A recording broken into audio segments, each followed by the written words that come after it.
بسم اللہ الرحمن الرحیم۔ اعوذ باللہ من الشیطان الرجیم، بسم اللہ الرحمن الرحیم۔ مقدمہ نفسی اور غیری کی بحث کے آخر میں مصنف نے تذنیبان کے ذریعے سے دو امور کی طرف اشارہ فرمایا ہے، جن میں سے پہلا جو ہے وہ مقدمہ عبادی کے اوپر ثواب کے حوالے سے جو اشکال تھا اور قصد قربت کے لزوم کے حوالے سے جو اشکال تھا، مصنف نے اس کا جواب دیا، جس کا خلاصہ یہ ہوا کہ بھائی جو وضو یا اس طرح کے دیگر طہارات ثلاثہ ہیں، مقدمہ عبادی ہیں، وہاں پہ دو امر ہیں۔ ایک جو ہے وہ امر استحبابی ہے، جو ان کے امر استحبابی نفسی ہے، جو ان کے لیے ذاتاً ثابت ہے، چاہے وہ مقدمہ ہو کسی چیز کا یا مقدمہ نہ ہو۔ اور دوسرا جو امر ہے وہ امر غیری ہے، جو ان کو عبادت کے لیے جو ہے وہ مقدمہ ٹھہراتا ہے۔ اب دوسری تنبیہ جو ہے وہ یہ ہے کہ بھائی ان اقوال کا جو ہم نے ذکر کیا کہ بھائی یہ البتہ ثمرہ جو ہے وہ اس پہلی مبنا کے اوپر ہے کہ مقدمہ کا یا موصلہ ہونا ضروری ہے، ذیل مقدمے کے مترتب ہونے کے صورت میں جو ہے نا وہ ہونا ضروری ہے، یا نہیں ذاتاً چاہے مترتب ہو یا نہ ہو، موصلہ ہو یا نہ ہو، اصل مقدمہ جو ہے اس کے امر غیری کے آنے کے بعد جو ہے وہ امر اس کا ساقط ہو جاتا ہے۔ جب انسان اس کو انجام دے دے تو موصلہ ہونا ضروری نہیں ہے، اس کے بعد ذیل مقدمے کا مرتب ہونا ضروری نہیں ہے۔ ان اقوال کے بنیاد پہ اب یہ ہے کہ اس کا ثمرہ کیا ہوگا۔ تو اب اس ثمرے کے حوالے سے مصنف فرماتے ہیں تذنیب دوم میں کہ ہم نے کیونکہ کہا تھا کہ طہارات ثلاثہ دو جہت رکھتی ہیں، ایک جہت سے یہ بنفسی ملاحظہ ہوتی ہیں یا بنفسہا ملاحظہ ہوتی ہیں اور یہ استحباب نفسی رکھتی ہیں، دوسری جہت سے یہ نماز کا مقدمہ ہے اور امر غیری ہیں۔ تو اب اگر کوئی غیر کا قصد کیے بغیر وضو کرے گا تو مصنف کے قول کے مطابق وضو درست ہوگا، جبکہ شیخ انصاری کے رائے کے مطابق کیونکہ ان کے ہاں ملا کے عبادیت طہارت ثلاثہ قصد توسل یا ان کا موصلہ ہونا ضروری تھا، تو اگر موصلہ نہ ہوں، اسی طرح سے اگر صاحب فصول والا نظریہ مانا جائے کہ مترتب ہونا چاہیے، ترتب ذیل مقدمہ شرط ہے، تو ان دونوں کے نزدیک بذات خود جو اگر وضو انجام دیا جائے تو وہ عبادی نہیں ہوگا، وہ ثواب نہیں رکھے گا۔ لہذا مبنی شیخ کے مطابق کہتے ہیں ملا کے عبادیت طہارت ثلاثہ قصد غیر ہونا چاہیے، یعنی اس غیر کے تک حصول کا جو ہے نا وہ توقع ہونی چاہیے، لیکن شیخ نے یہ ملاک ہونا چاہیے تھا۔ اب یہاں پہ خلاصہ ہو گیا کہ مصنف کے نزدیک وضو درست ہے اور مصنف کے غیر مصنف کے نزدیک وضو درست نہیں ہے۔ اب ایک ضمنی مدرسہ جو ہے نا مطلب وہ یہ ذکر کر رہے ہیں کہ شیخ انصاری نے جو ملاک یہ ہونا چاہیے تھا کہ بھائی قصد توسل بغیر ہو تو وضو صحیح ہے، قصد توسل جو ہے وہ غیر کا نہ ہو تو وضو صحیح نہیں ہے، شیخ نے یہ ملاک جو ہے نا قبول نہیں کیا، انہوں نے ایک اور جو ہے نا وہ ملاک ذکر کیا ہے جو صحیح نہیں ہے۔ اب وہ ملاک کیا ہے؟ وہ ملاک یہ ہے کہ بھائی وضو میں امر وغیرہ جو ہے وہ ذات وضو سے نہیں بلکہ وضو بعنوان متعلق کے ساتھ بھی عنوان مقدمہ جو ہے متعلق ہوا یا اس سے تعلق پیدا کیا، لہذا اس کے انجام دینے میں قصد توسل بھی ضروری ہے، لیکن کیونکہ مقدمیت کا عنوان جو ہے تبھی صادق ہے، بس شیخ کے نزدیک ملاک جو ہے وہ عنوان مقدمیت ہے۔ مصنف اس کا جواب دیتے ہیں اور رد کرتے ہیں کہ پہلی بات تو ہم نے ثابت کیا تھا کہ وضو جو ہے وہ امر نفسی،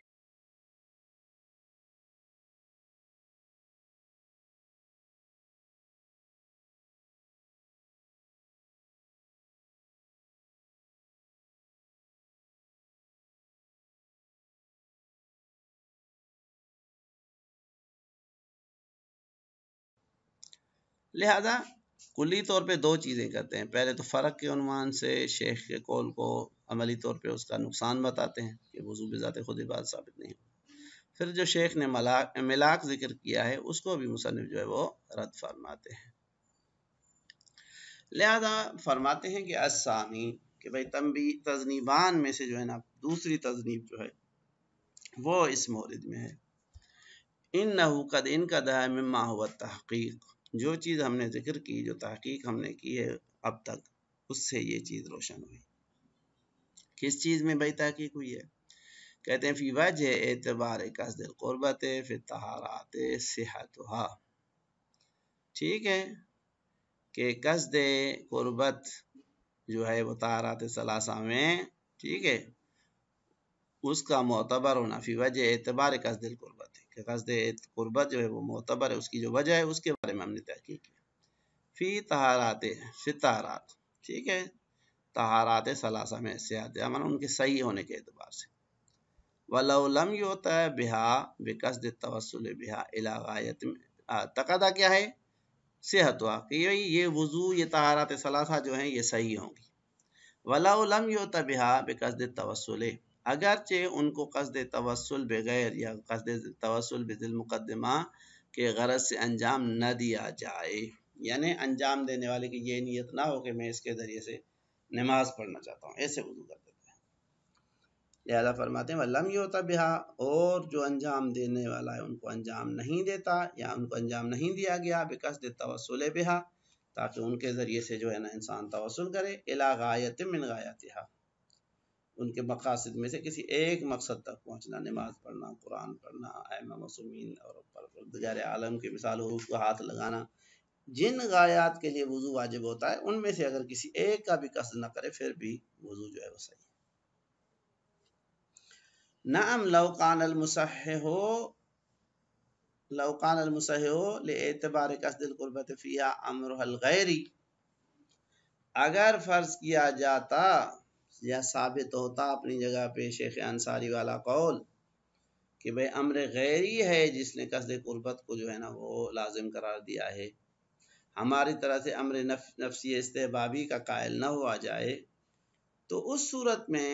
آپ کی بات صحیح تھی۔ لہذا فرماتے ہیں نعم لو کان المصحح، اگر ہوتا مصحح کس کے لیے؟ اعتبار قصد القربت فیہا، کہ بھئی قصد قربت کا جو ہے نا کہ معتبر ہونے کا مصحح ان طہارات ثلاثہ میں، اگر کیا ہوتا یہ مصحح؟ امر حل غیری، ان کا جو ہے نا امر حل غیری، ان کا امر غیری ہوتا، لَكَانَ قصد الغایت مما لا بد منہ فی وقوعہ سیئتا، تو اس صورت میں قصد غایت یا قصد قربت یا قصد امتثال جو ہے اس کا ہونا ضروری تھا ان طہارات ثلاثہ کے صحیح واقع ہونے میں۔ فَإِنَّ الْأَمْرَ الْغَيْرِي، بتحقیق امر غیری جو ہے لا یکاد یمتثل یا یمتثل، اس کا امتثال تب تک نہیں ہوگا الا اذا قصد التوسل الی الغیر، جب تک جو ہے وہ اس کے ساتھ غیر تک پہنچنے کا قصد نہ کیا جائے۔ اگر غیر تک پہنچنے کا قصد نہیں ہوگا یہ فعل بھی جو ہے وہ صحیح واقع نہیں ہوگا، وہ بھی اس کا جو اس میں غیریت کا ہی لحاظ کیا گیا ہے، مقدمیت کا ہی لحاظ کیا گیا ہے۔ لہذا فرماتے ہیں لا یکاد یسیر داعیا، کہ بھائی یہ داعی نہیں بن سکتا الا ما ھذا القصد، مگر جب یہ قصد کیا جائے اس سے، یعنی جب تک توسل بغیر کا قصد نہ کیا جائے اصلا مقدمیت کے عنوان سے وہ اس کو انجام ہی نہیں دیا جا سکتا، وہ تحرک کا سبب ہی نہیں بن سکتا، بل فی الحقیقت یکون هو الملاک لوقوع المقدمۃ عبادتا، بلکہ حقیقت میں یہی امر غیری جو ہے یہ ملاک ہوتا مقدمے کے جو ہے نا عبادی ہونے کا۔ وَلَوْ لَمْ يَقْصُدْ أَمْرَهَا، اگرچہ وہ اس کے امر کا قصد نہ بھی کرے، بل وَلَوْ لَمْ نَقُلْ بِتَعَلُّقِ الطَّلَبِ بِهَا أَصْلًا، حتیٰ کہ اگر ہم کہتے ہیں کہ طہارات ثلاثہ سے طلب کا تعلق ہی پیدا نہیں ہوتا یا مقدمے کو انجام دینا لازم ہی نہیں ہے، طلب کے مولا میں وہ شامل ہی نہیں ہے، پھر بھی اگر یہ اس طرح سے امر غیری کے صحت میں اس کا اگر لحاظ کیا جاتا اور اس کے اعتبار سے قصد قربت ثابت ہوتا تو حتماً جو ہے نا وہ قصد کا ہونا ضروری ہے، وگرنہ مقدمہ نہیں رہے گا۔ لہذا یہ اس کا خلاصہ ہو گیا۔ اب کہتے ہیں کہ ملاک یہ ہے جو ہم نے ذکر کیا، لیکن شیخ انصاری نے جو ملاک ذکر کیا ہے وہ ملاک جو ہے وہ درست نہیں ہے۔ لہذا فرماتے ہیں ھذا ھو السر، یہی وہ راز ہے فی اعتبار قصد التوسل فی وقوع المقدمۃ عبادتا، کہ مقدمے کے عبادت واقع ہونے میں کے سلسلے میں قصد توسل جو معتبر تھا، اس قصد توسل کے معتبر ہونے کا راز یہی ہے، یعنی بے الفاظ دیگر اگر شیخ انصاری قصد توسل کو معتبر جانتے ہیں تو ان کے ہاں یہی علت ہونی چاہیے تھی.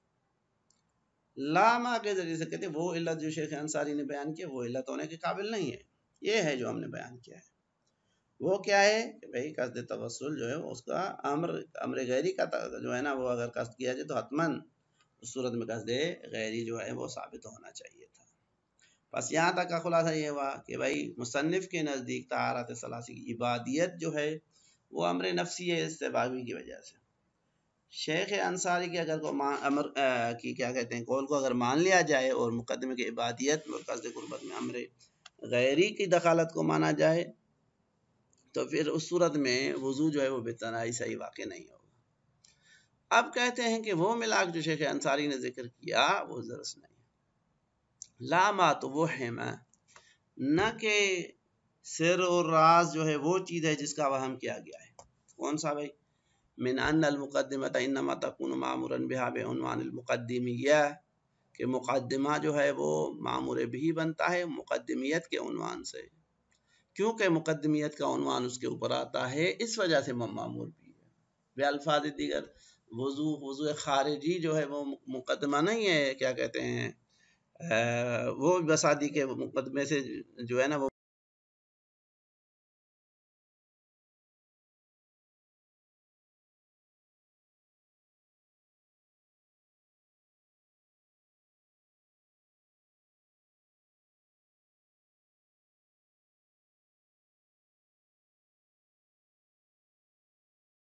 لہذا مقدمے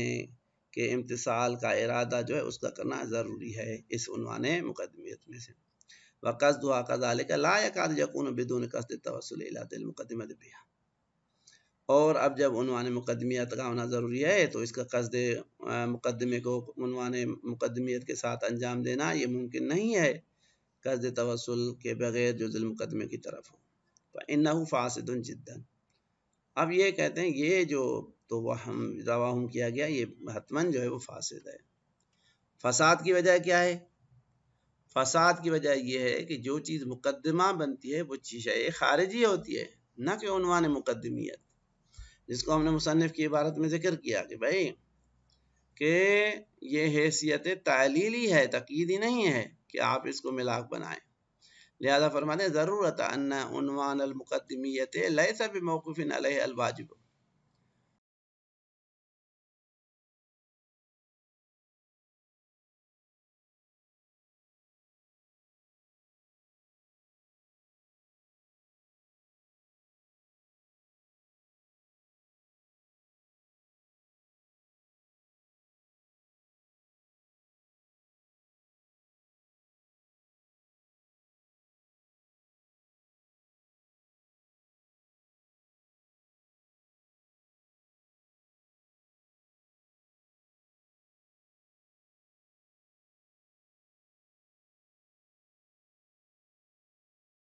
وہ افعال ہیں نہ کہ عنوان مقدمیت جو ہے وہ کیا کہتے ہیں مقدمہ ہے اس کا. لہذا فرماتے ہیں وَإِنَّمَا كَانَ الْمُقَدِّمَةُ وَنَفْسُ الْمُعَنْوَنَاتِ بِأَنَامِنِ الْأَوَّلِيَّةِ. مقدمہ جو ہے وہ خود وہ معنونات ہوتے ہیں، آپ اس کے نیچے لکھ لیں طہارت ثلاثہ خارجیہ بے انامین الاولیہ، جو ان کے اوپر نام آتا ہے، وضو کا نام آتا ہے تو وہ مقدمہ ہے، غسل کا نام آتا ہے تو وہ مقدمہ ہے، تیمم کا نام آتا ہے تو وہ مقدمہ ہے. مقدمیت کا عنوان جو ہے وہ مقدمہ نہیں ہے. والمقدمیت انما تکون علتا لوجوبها. ہاں مقدمیت جو ہے یہ ان عنوانات کے واجب ہونے کی علت ہے کہ بھئی یہ واجب کیوں ہوئے ہیں؟ بھائی کیونکہ یہ مقدمہ ہیں. بس مقدمہ جو ہے وہ حیثیت تعلیلی رکھتا ہے، حیثیت تقییدی نہیں رکھتا کہ حتماً اس کے بغیر جو ہے وہ فعل انجام نہ پا سکے. بس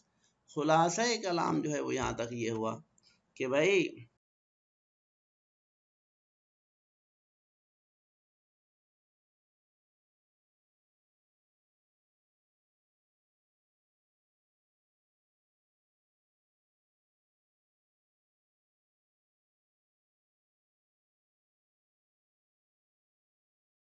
بھی نہیں ہے جو ذکر کیا اور اس کی بنیاد پہ جو آپ نے قول اختیار کیا ہے